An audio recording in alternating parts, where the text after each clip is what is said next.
Hey guys, welcome to the show today. Welcome to Mind Matters with Ify Otuya. Where are you guys watching us today from? What city, what state are you watching from? What are you doing whilst you're watching us today? And what medium are you using to watch us today? Like, are you watching live on TV or are you watching on YouTube perhaps? Yeah, we would love to know. If you can head on over to the social media platform X, just leave me a comment there telling me what platform you're using to, or medium you're using to watch us today, where you're watching us from, what city and state, and what you're doing whilst you're watching us. What, are you studying? Are you eating? Are you chilling? Are you working perhaps? Leave me a comment on there. Let me know what it is you're doing. I would love to know. The handle is Ify Otuya. That's Ify Otuya on X. We'd love to know that, okay? So like I said earlier, welcome to the show. It's always great to be here in the house or the studio with you guys and to have another episode of Mind Matters with Ify Otuya. We are the #1 mental health program on TV. And I know every time I say we're the #1 mental health program on TV, people are like, you're still new. This is like the 4th episode. What gives you the balls, the guts to come out and say you are the #1 mental health program on TV? But the truth is we actually are the #1 mental health program on TV. And we can back that statement up. 2 reasons though. 1, we create a safe space to have open conversations about mental health. How many TV stations do you know are actually doing that? A safe space to have open conversations about mental health.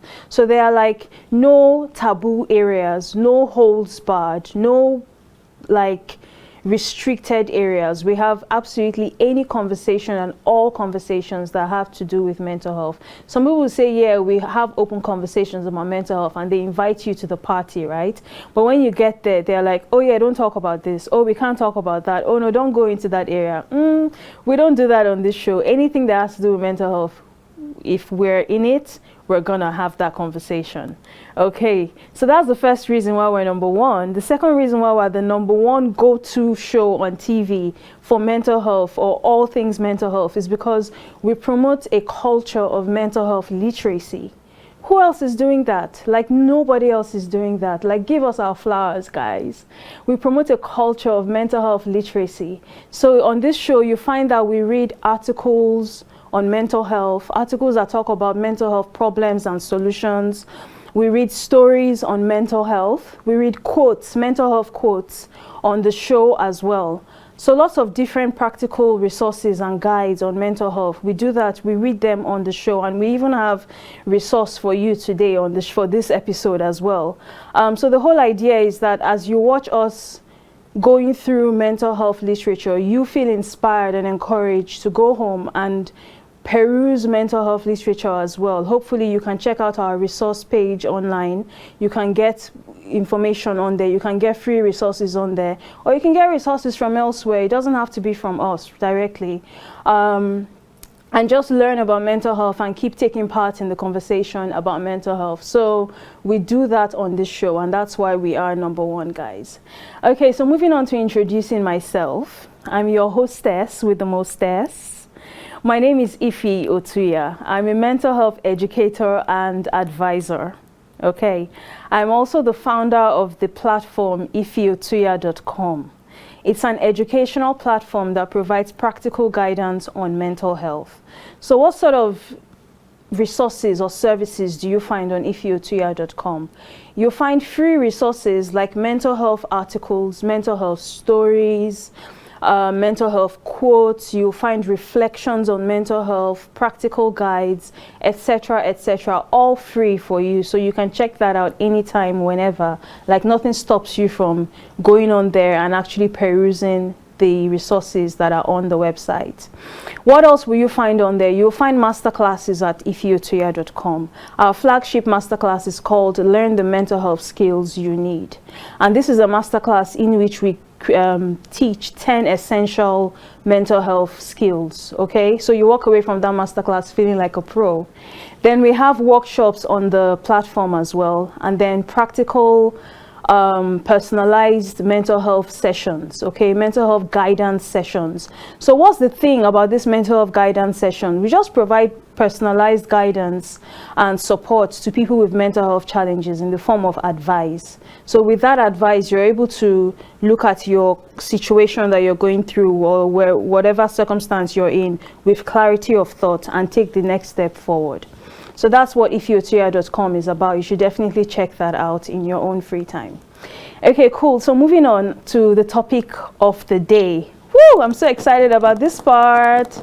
So our topic of the day is anxiety beyond the myths, recognizing symptoms and encouraging healthy coping. Anxiety beyond the myths, recognizing symptoms and encouraging healthy coping. Anxiety, like, guys, how many of you know about anxiety? And if you know about anxiety, what do you know about anxiety? I'm genuinely curious to know, because people have so many misconceptions when it has to do with anxiety. But a lot of people also have a lot of knowledge, because anxiety is one of the most popular mental illnesses that exists to date. In America, for example, it's actually the most common mental illness that exists. And in other parts of the world, it's actually very, very, very common. And this is the reason why anxiety deserves our attention, okay? So we're going to be looking at that today. Beyond the myths, we're going to cover some myths that are prevalent when it comes to anxiety, and we're going to be looking at ways to encourage healthy coping behavior. So that's to come on the show today. Now let me quickly take you through the segments, what you can expect from the show before we delve right into the conversation of the day. So we're going to announce and define what anxiety is. Who is looking forward to that? I'm definitely looking forward to that aspect of the show. We're going to announce and define the theme, which is anxiety. And it's important for you to know what the theme is, because towards the end of the show, I'll be announcing a masterclass option for you guys, where we are giving away freebies. We're giving away free tickets to our upcoming masterclass in June. Okay, so that's a giveaway. For you to be eligible to participate or to be eligible for the free gift, you need to know what the theme is. And so you head on over to X and write the theme for us, but I'll announce the theme a bit soon when we get to that section. Now, key points to understand when it comes to mental health, especially anxiety. We're going to look at that. Then there's going to be our phone lines that will open for live calls. Who's looking forward to that? I definitely am. I'm here to listen to your recovery testimonies, your questions about mental health. Like I said, anything at all about mental health, this is where you want to be. So we want to have that conversation with you. As soon as our phone lines open, please call us. The number to call is not open yet, but the number to call is 080-299-38365. That's 080-299-38365. That's the number to call today. After that, we're going to discuss anxiety in depth. We're going to look at certain symptoms that are associated with anxiety, the difference between barriers. We're going to look at barriers to well-being, to recovering from anxiety, the difference between healthy coping patterns and unhealthy coping patterns, and some examples of anxiety disorders as well. We're going to look at that a bit later on the show when we delve into the discussion segment. After the discussion segment, we'll take a quick commercial break, and when we come back, I'll be sharing my personal experience with you. I live with a condition called paranoid schizophrenia. It's a very debilitating condition, just like anxiety can be. I'll be sharing my story from the beginning to the end of my story with you later on the show. And then we'll have a quick Q&A where we'll pick an answer that an audience member has left, we'll pick a question that an audience member has left for us, and we'll answer that on the show. Then we'll talk a bit more about the Masterclass giveaway, and then delve into the quote of the day. After the quote of the day, we will come to a gracious close, but it's not going to be like 5 minutes. It's not going to feel like 5 minutes in the house. It's going to feel like a time well spent. Like we've spent years gaining knowledge and understanding about mental health, and especially anxiety. Okay, so really quickly now, our theme for the day is anxiety. Anxiety is our theme for the day.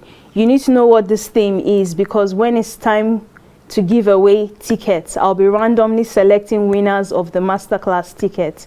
I'm only going to select people that have correctly answered what the theme of the day is. Okay, so you need to know what the theme of the day is. The theme is anxiety. Now, anxiety is a mental health condition that changes the way a person thinks, feels, or behaves, and can also interfere with how they navigate everyday life.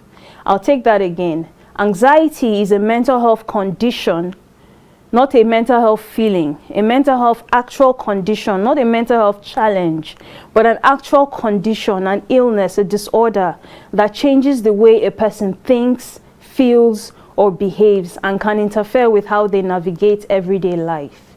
It often shows up as excessive worry, fear, tension. So a person may be feeling very tense all of a sudden, very, very tense, okay? And they can feel tense not just for 1 minute or 5 minutes, but it persists. That's the thing with anxiety. It actually persists. Now, I'm going to take you really quickly through the difference between good anxiety and bad anxiety, or positive anxiety and negative anxiety. The reason why we're going to look at this is so that you become grounded in a knowledge of what anxiety is. I don't want you thinking that anxiety and nervousness are like the same thing. They're not really the same thing. Nervousness is not a condition, it's just a feeling. It's an emotion, nervousness. You're nervous about something, okay? But anxiety is beyond that feeling. Anxiety is an actual condition. So when it comes to good anxiety, like, anxiety in itself is not bad. It can be healthy. Anxiety is actually good. It's part of our brain's way of warning us of an impending danger. You begin to feel anxious. It's a survival asset. It's part of the way that we survive. Your brain alerts you to danger so that you can prepare yourself for that danger. You can mitigate that danger. You can do what needs to be done to excel over that danger, to overcome that danger, to avoid that danger. Do you understand what I'm saying? So it's a survival asset, but anxiety becomes negative or bad when it persists for a period of time. It can persist for days, longer than days, and it distresses us, okay? It's not just a feeling that you have, but it's something that distresses you and prevents you from performing your normal daily activities. So when it persists, when it prevents you from performing your normal daily activities, and when it distresses you, it becomes bad, it becomes negative, something that you have to do something about, okay? You need to intervene, especially early enough, so that you can, nip that condition in the bud. There are key points to understand when it comes to anxiety. Now, regular anxiety is healthy and differs from the condition which persists for days or longer, distresses, and affects day-to-day life. Number 2, anxiety is more than just worrying. It's persistent worrying. Remember I said it persists. That's how it differs from nervousness. Like, you're nervous to go on stage to perform, but as soon as you get on stage, you know what you're doing. You rein in your nervousness. But anxiety, you may begin to have tremors. You may begin to tremble. You may begin to sweat profusely. You may begin to have rapid heartbeat. You may begin to have a really, really nasty headache. And this prevents you from actually going on stage to perform, because if you go on stage in that manner, in that state of being, the lights can actually make you dizzy and you can faint, you can pass out. So it prevents you from actually doing your normal daily activities, okay? So it's more than just worrying. It's persistent worrying that persists. Like, it goes beyond 5 minutes. It goes 5 hours, a whole day, a day after a day, even a week or longer. Now, anxiety is okay until it keeps you from performing your normal activities. I mentioned that earlier. It's okay. It's part of the human experience to feel anxious from time to time. It actually fuels your energy sometimes. There's good anxiety, it fuels your energy.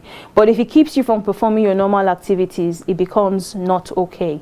Anxiety can feel like your mind and body are constantly preparing for danger, even when there's no immediate danger existing. Now, this is the difference between worry and anxiety. Worry, you worry over the fact that there's something in front of you, or something to be considered that is dangerous. Okay, there's danger. That's why you worry. You worry that, oh, I'm not keeping this thing properly placed on the table, and so it may fall off. That's okay. You worry that your kids going to school may not get to school on time because of traffic. That's okay. But it's different from anxiety, which is always preparing for danger, even when sometimes there's no immediate danger existing. There's no reason to be anxious, and you're just constantly anxious like that, okay? And lastly, many people struggle silently because symptoms are misunderstood. Anxiety symptoms, some of them are physical symptoms. So understandably, some mental health professionals feel like they misdiagnose them. They misunderstand the symptoms. They may think that, oh, a rapid heartbeat, for example, a doctor may think that a rapid heartbeat may be attributed to a heart condition or a heart disease, not knowing that it's just anxiety and one of its symptoms. So that's fantastic. That's a mouthful. We've just gone through key points to understand when it comes to anxiety. And I had fun going through all of those with you guys. So what we're going to do now is we're going to take a quick break. When we come back from the break, we're going to delve into this discussion of anxiety.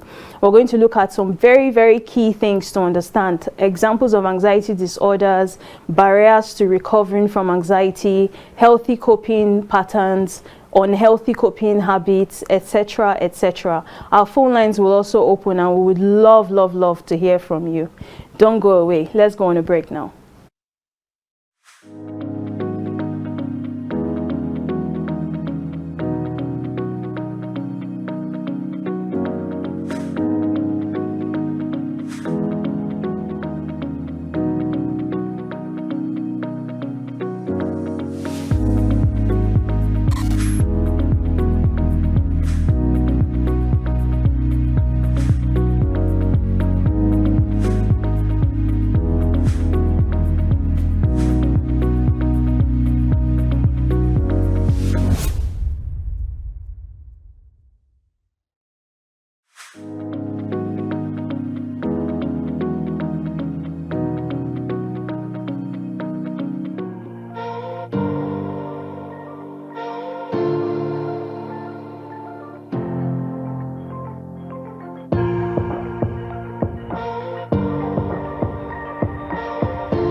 Welcome back to the show, guys.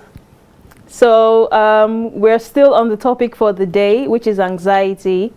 anxiety beyond the myths, right? So we're going to delve into discussion about anxiety, like really examine anxiety, because I want you to be knowledgeable about anxiety. I don't want stigma getting in the way.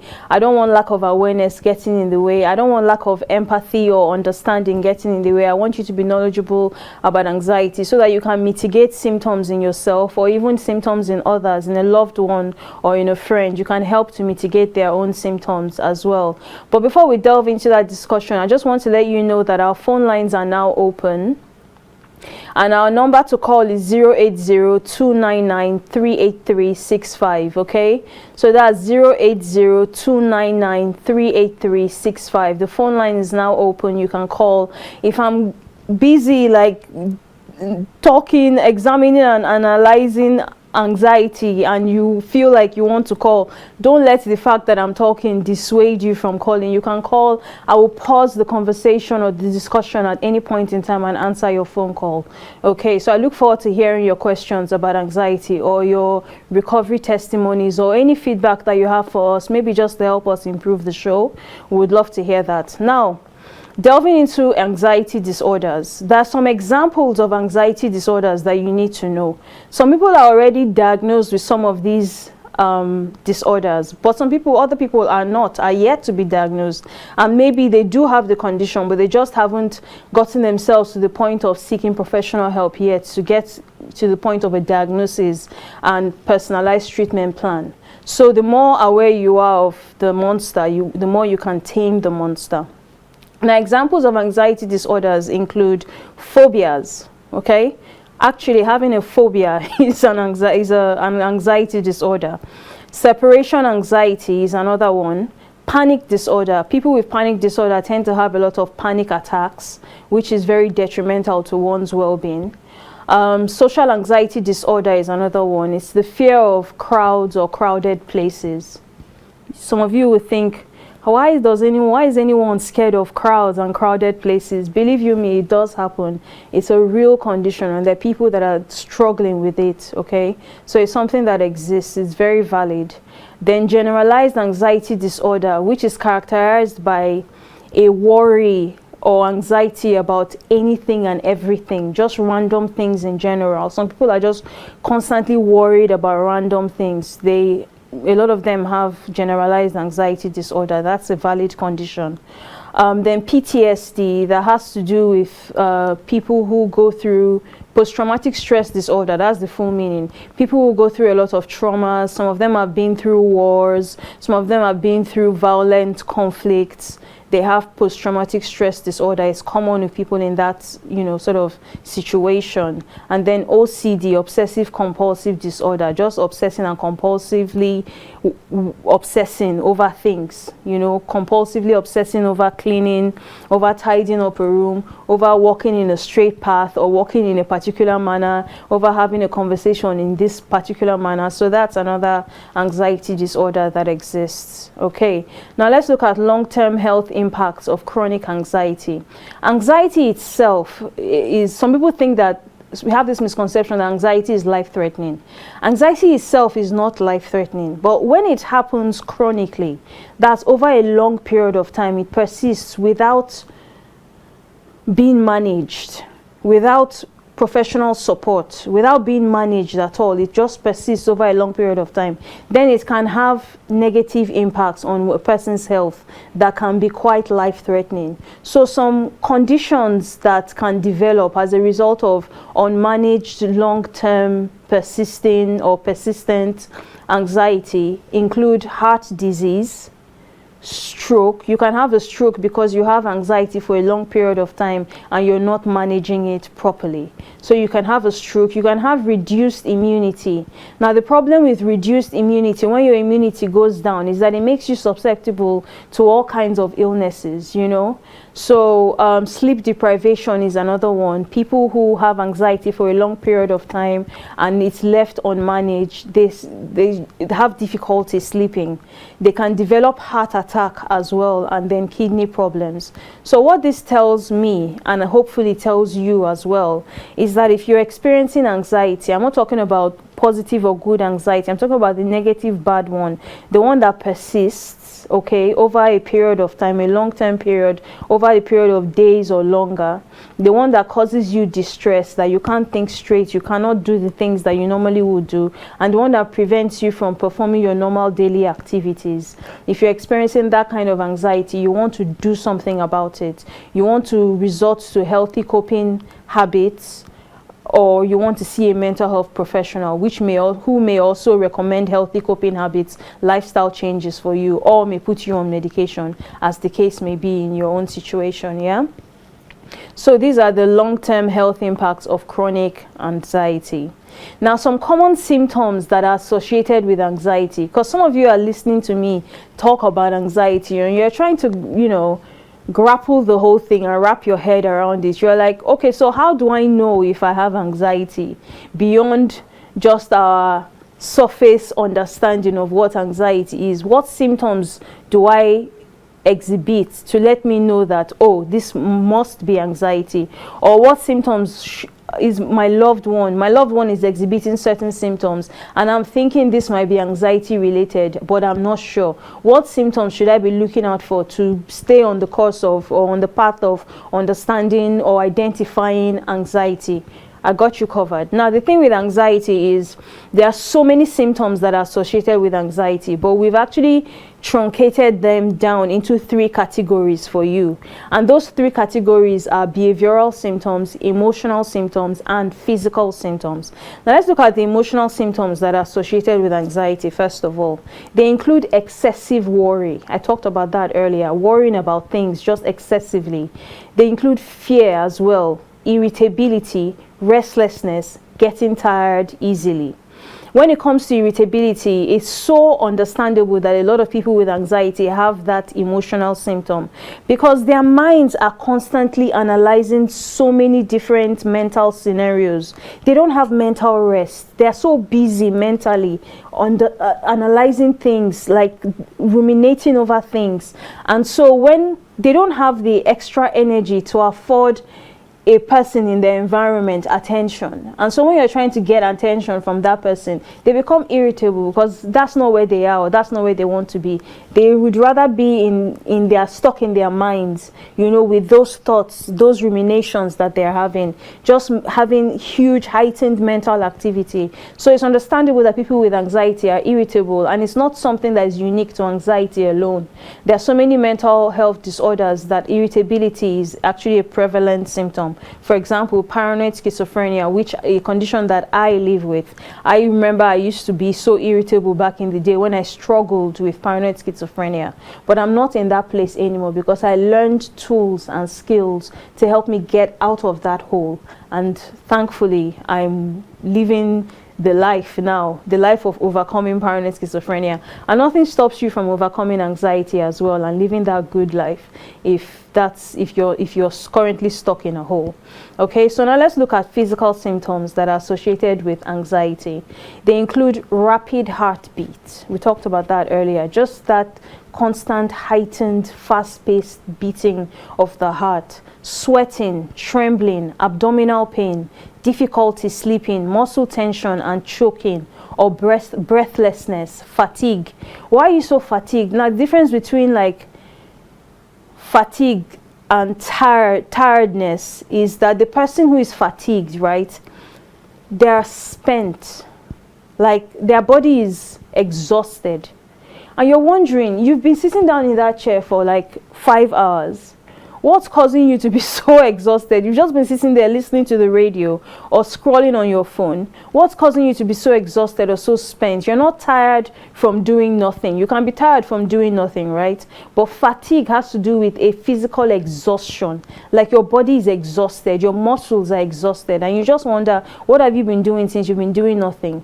But that's the reality of anxiety. You can feel that way. It actually impacts you physically, so that your body feels like you've been farming, or you've been swimming in the ocean for hours. You've been around the world and back. Okay.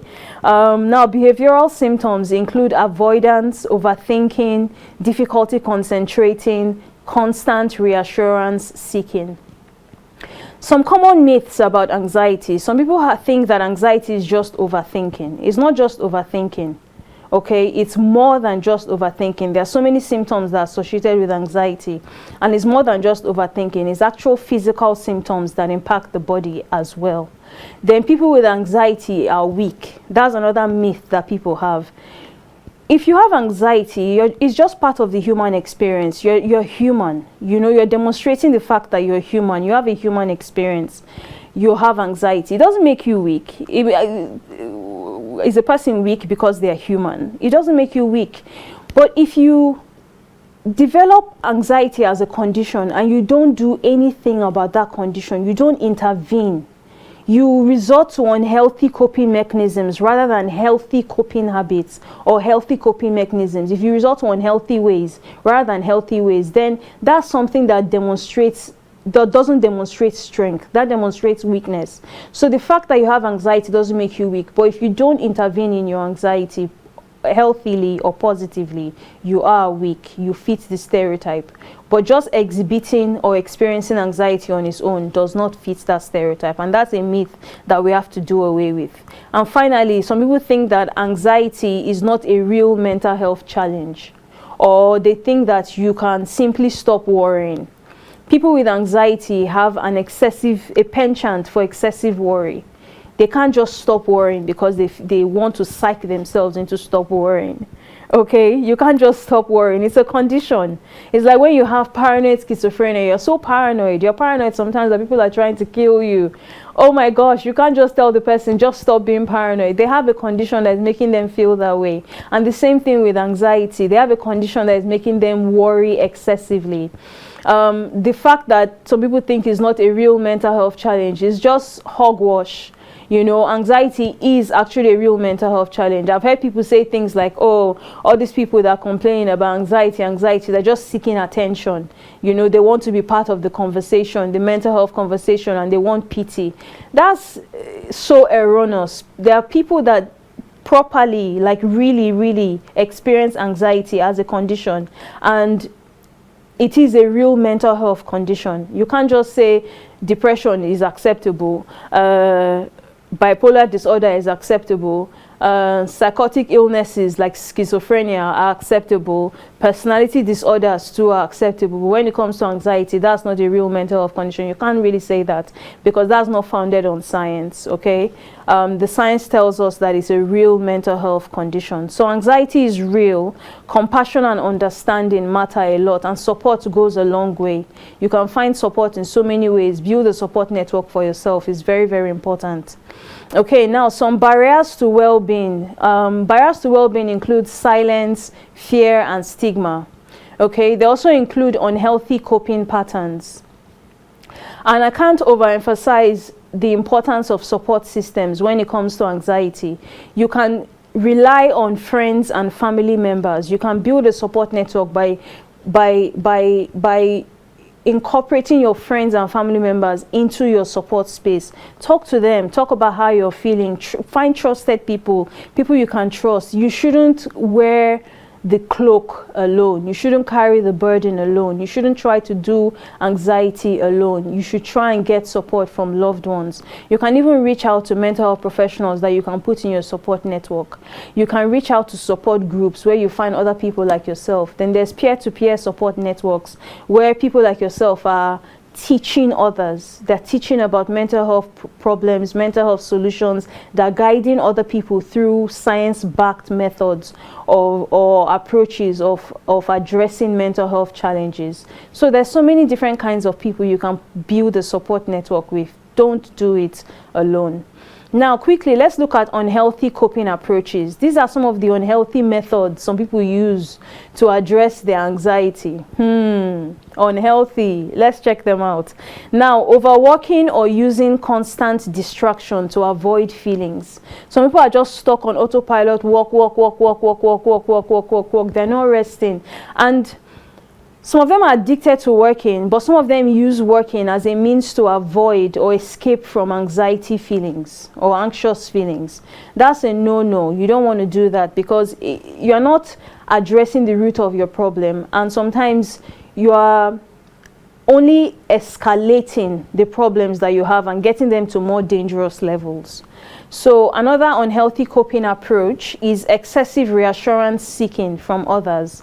Am I okay? Did I do it well? Is this happening well? Is this okay? Is life good? Is this, that sort of thing is unhealthy. Excessive reassurance seeking from others because of how anxious you feel. You try to get the opinion of others, to let them just continually tell you that everything is okay, try and placating you all the time. It's not good because it's not addressing the root of your problem. Now, substance use as a way to numb anxiety is another unhealthy coping pattern. Some people smoke, drink excessively, use pills, popping pills, all of those things. They are really not good for anxiety.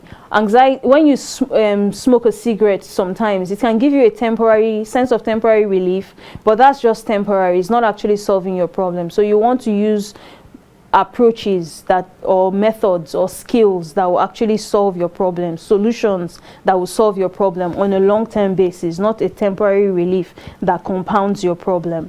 Okay, now social withdrawal or isolation. A lot of people just withdraw from people. I remember when I was still struggling with my paranoid schizophrenia, I use myself as an example consistently. There was this time I moved into a new apartment and I shut myself out from everyone for months. I switched off my phone, no one could reach me. I just wanted to be in my own company. I enjoyed my company. I enjoyed what I was doing with myself.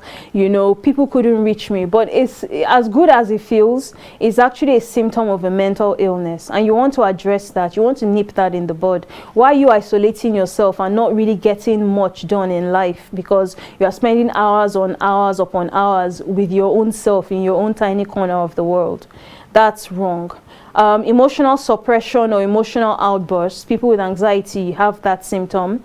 Avoidance of situations that trigger anxiety. So any situation that will trigger the anxiety, they want to run away from that. There is healthy avoidance, but when you're constantly avoiding things and not addressing what's the root cause of this problem, why am I getting triggered? What's causing me to get triggered? Is this something that I should speak to, I should address, I should remove permanently from my life, from this situation, from this work, from my environment, from my workplace, so that I'm not constantly running away from that place? Okay, now repetitive overthinking or rumination as well. We talked about that. When you're mentally active, just analyzing so many different mental situations and scenarios in your head without necessarily resolving any of them. You're ruminating over them again and again. You spend hours, you spend days, you're doing that. You're fearful in your own small little part of the world. That's an unhealthy coping approach. Now, I'm not going to tell you about unhealthy coping approaches and not give you the counterpart healthy ones, because I'm here to help you. So I'm definitely going to give you the counterpart healthy ones. Now let's look at some healthy coping approaches. These are also called mental health skills. Okay, mental health skills are so important. They prevent mental illness, including anxiety, from occurring. And when these illnesses already exist, including anxiety, they help us to manage them and bring them to an all-time low. So examples of healthy coping approaches include deep breathing. It's an emotional regulation exercise. You can practice 4-7-8 breathing, which is you breathe in, inhale for 4, you hold for 7 seconds, and then you exhale for 8 seconds, and you repeat the same thing again and again. Okay, you can practice box breathing as well. There's so many different deep breathing exercises. Rest and sleep is so important. Healthy routines, eating well, exercising well, thinking positively, feeling good about yourself, using your positive thoughts to actually boost your self-esteem and to boost your positive emotions. These are healthy routines. You want to advocate for healthy routines in your life. You want to embrace them and you want to practice them on a day-to-day basis. Talking to trusted people, like I mentioned earlier, building that support system. Journaling is actually another really good one. It's an emotional regulation technique, for one. Journaling helps you to bring those thoughts that are in your mind out to the world. You put them in perspective. You're not in your mind with those thoughts, suffering with those thoughts. You put them where you can see them, and you have a vantage position or point over them. So you put them in a place where you are more likely to be able to have control over them rather than them controlling you. You want to manage your mental health, not your mental health managing you. Okay, that's the secret sauce. Reducing overwhelming stress where possible. Some people have so much stress in their lives. Stress is like one stress after the other. If it's not work, it's the kids, it's the home, it's it's the family members, it's the extended ones, it's that one. There's stress after stress. You want to make a deliberate effort to reduce stress in your life. And then finally, professional support when needed. You want to seek professional support when needed. Now, it's important to emphasize that this is by no means an exhaustive list when it comes to positive mental health skills, or when it comes to positive coping strategies. This is by no means an exhaustive list, but this is a really, really good place to start and to hold on to for a period of time. Okay? It doesn't also mean that this is an instant cure. Because you are practicing deep breathing does not mean that you will never experience anxiety again. You just practiced deep breathing 5 minutes ago for the first time. You want to imbibe that practice. You want to practice all the time on a daily basis till it becomes part and parcel of you. It's like second nature, to the point that there's a biological aspect to practicing healthy methods or healthy approaches, healthy habits. There's a biological component to it.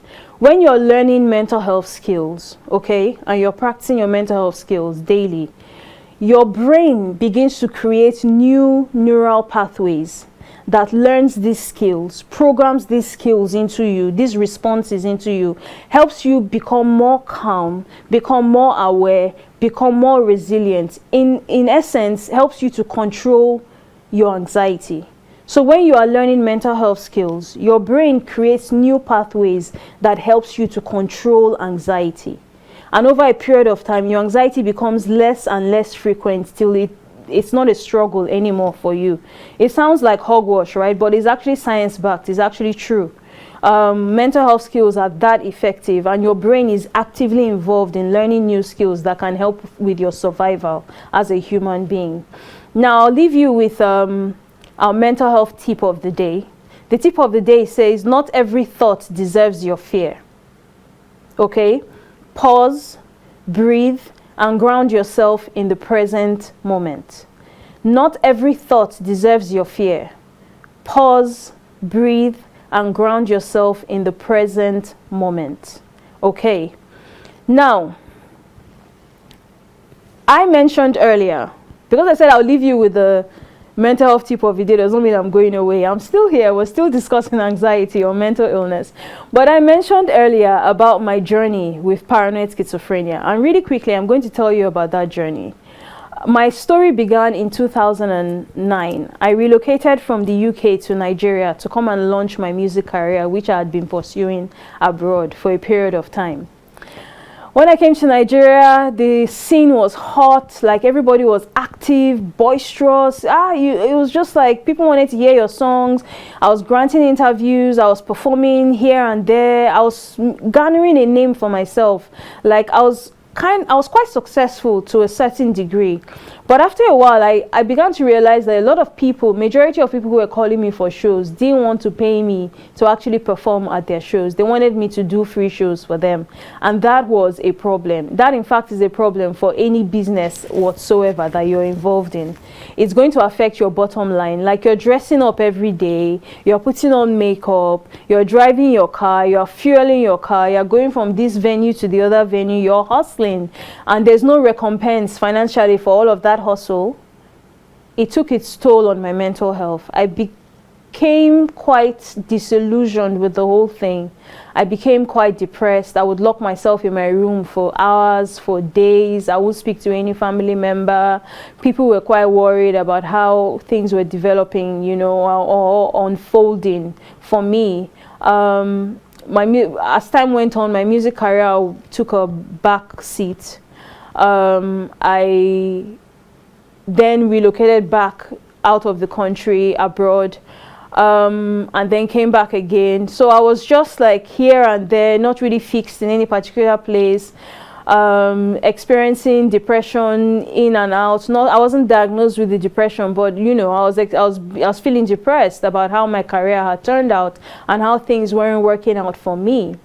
So in 2015, I was finally diagnosed with paranoid schizophrenia. When they diagnosed me, I was like, what? Para what? Who are you talking to? Like, don't you know me? I'm so vivacious. I'm so driven. I'm a go-getter. I do things. I make things happen. How can I have paranoid schizophrenia?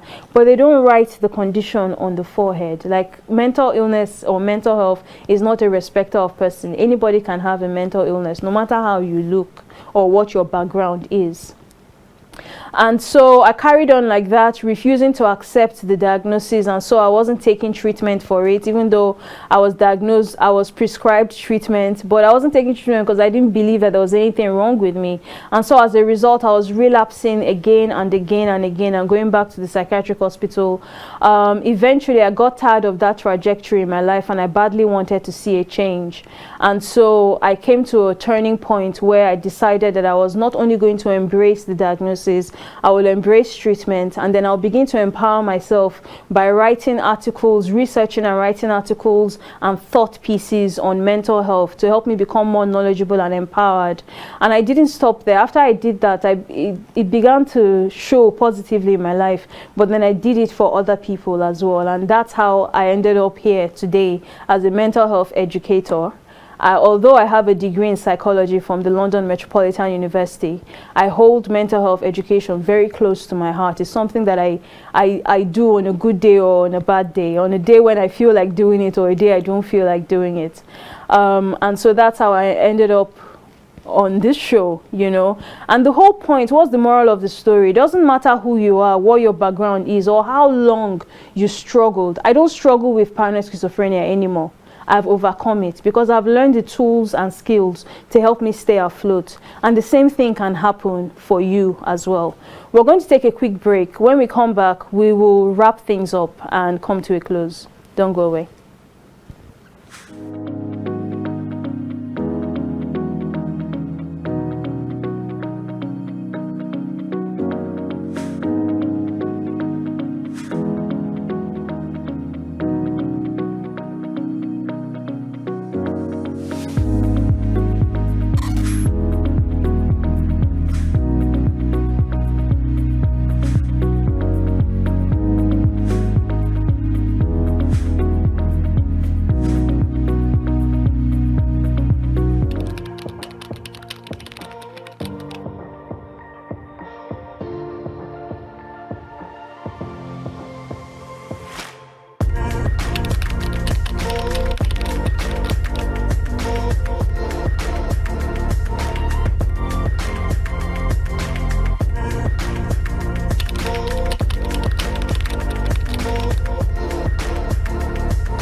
Welcome back, guys.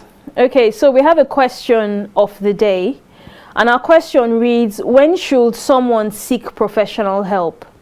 Someone with anxiety, when should they seek professional help? If anxiety is interfering with how you live and not just how you feel, it's worth seeking professional help. Okay, if it's keeping you from like getting up in the morning to take your bath, to clean your room, to clean your house, to show up at work, to get in your car or enter public transport to go to work, or to finish that presentation that you're meant to submit at the office, or to turn in your coursework at school because you're so anxious, it's time to seek professional help. If it's affecting your sleep, your focus, your relationships, or your daily routine, now is the time to actually seek professional help. Okay, so just a quick reminder, our masterclass. We have this masterclass that teaches 10 essential mental health skills, and we're giving tickets to that masterclass. So this is the giveaway segment. I'm giving you free tickets to a masterclass, but to be eligible for that masterclass ticket, you need to answer correctly what the theme of the day is. We're not going to announce the theme of the day anymore because we announced it earlier, and we want to make sure that you're paying attention to us and you've been listening the entire time, right? So that theme of the day that you heard us announce earlier, head on over to X and leave me a comment. My handle is Ify Otuya. That's Ify Otuya. Head on over to X and leave me a comment telling me what the theme of the day is. I would really love to hear from you regarding that. Okay. Now, our quote of the day says, in the symphony of life, adversity is just a note, not the entire composition. Embrace the melody of your resilience. I'll take that again. In the symphony of life, adversity is just a note, not the entire composition. Embrace the melody of your resilience. What that says to us is that whatever it is you're going through is not the whole picture, it's not the full picture, it's just a small part of your bigger picture, of the big picture of your life. When I was struggling with paranoid schizophrenia, being hospitalized again and again and again, I felt like that was the end of my life. Like there was no hope, there was nothing to look forward to when I was in that hole, when I was struggling. But eventually I reached my turning point and light came in, and I realized this past 7 years of struggle is just 1% of my life story. I'm not going to allow the remaining how many years of my life to be about paranoid schizophrenia as well. It's going to be about triumph after triumph after triumph. So adversity is just a note. For you, it may be a mental health struggle that is your adversity. It may be being fired from work that is your adversity, or the accident of a loved one that you're going through may be your adversity, or it may even be your own accident. Okay, so it's just a note. It's not the entire composition. When you listen to a music composition, it has different elements and different dynamics and different verses and choruses and things like that. So that's just a small part. It's not the entire composition. Embrace the melody of your resilience. With resilience, you can bounce back from any setback. Okay, now I want to share something with you. Okay, and this has to do with mental health prevalence in society. Okay, as some of you are aware already, okay, a lot of people are experiencing mental health challenges. Like, it's bad enough that people are experiencing mental health challenges, but what's worse is that mental health challenges are at an all-time high compared to any other time in modern history. As if that's not even bad enough, a compounding problem. What happens is that a lot of people who are experiencing mental health challenges, they stay stuck with these challenges. It's frustrating, it's debilitating, it's so overwhelming. They stay stuck. They're stuck with the challenges. They have good intentions. They want to improve their mental health, but they just stay stuck with the challenges. I know what it's like to be in that situation. I used to be there when I struggled with 7 years with paranoid schizophrenia. No matter the vow or the New Year's resolution I took, I ended up back in psychiatric hospital. I ended up relapsing again and again. I took a vow to improve my mental health. I took a New Year resolution that this year is going to be different. My mental health is going to be, on point. But I'll end up going back to the psychiatric hospital again and again. It's just so heartbreaking to know that so many people actually are in that place. Now, no matter who you are or what your background is or where you come from, you don't deserve that. You deserve to be in control of your mental health. And this is why I constantly recommend mental health skills. Mental health skills are so powerful. They prevent mental illness from occurring, and they help you manage existing challenges. Now, when you use mental health skills, does it mean that you will never experience mental health challenges again? No. That's not the case. But what changes is that you begin to address your challenges with ease and grace. When a challenge comes, it's part of being human. You're not a robot. Sometimes you feel down. The mental health journey is not linear. It's up and down. You know, sometimes you feel down, you have challenges, but you address those challenges with ease and grace, not strife and frustration. You don't stay stuck with those challenges. You come out, you overcome. So what sort of transformational outcomes do you experience when you use mental health skills? You overcome your challenges. You bring your challenges from an all-time high to an all-time low. You live better and have a happier life. And so if you want to learn mental health skills, or you have mental health challenges and need help with your challenges, you just want to know what help is available to you, there are 4 ways that we can help you. 4 ways. We will have that on the screen. The blue graphic design. 4 ways that we can help you. One of them is resources. We have free resources available for you. Those resources include mental health articles, mental health stories, mental health quotes and reflections. We have that on the website for you, all free. 4 ways we can help you, all free for you. Then we have the masterclass. Okay, that's on the screen now. Fantastic. We have the masterclass service. It teaches you 10 essential mental health skills that you can use. You go through that masterclass having an overview of different mental health skills, and you come out feeling like a mental health pro. A mental health pro, because you've learned essential mental health skills. Then we have the workshop. The workshop focuses on one particular skill at a time, applying and practicing that one particular skill, especially in the face of a mental health challenge. Then the 4th way we can help you is the mental health advisory session. Our mental health advisory session just proffers advice, okay? So it's practical, personal guidance and support to people with mental health challenges, but it's practical information. It proffers advice that can help you understand the situation that you're in with clarity of thought, not a foggy mind, and for you to help you to take the next step forward in the right direction. So that's the 4th way we can help you. So these are the 4 ways that we can absolutely help you if you have a mental health challenge, or if you want to learn mental health skills. Absolutely fantastic. So we've come to the end of today, guys, and I can't leave you without telling you this important bit of information.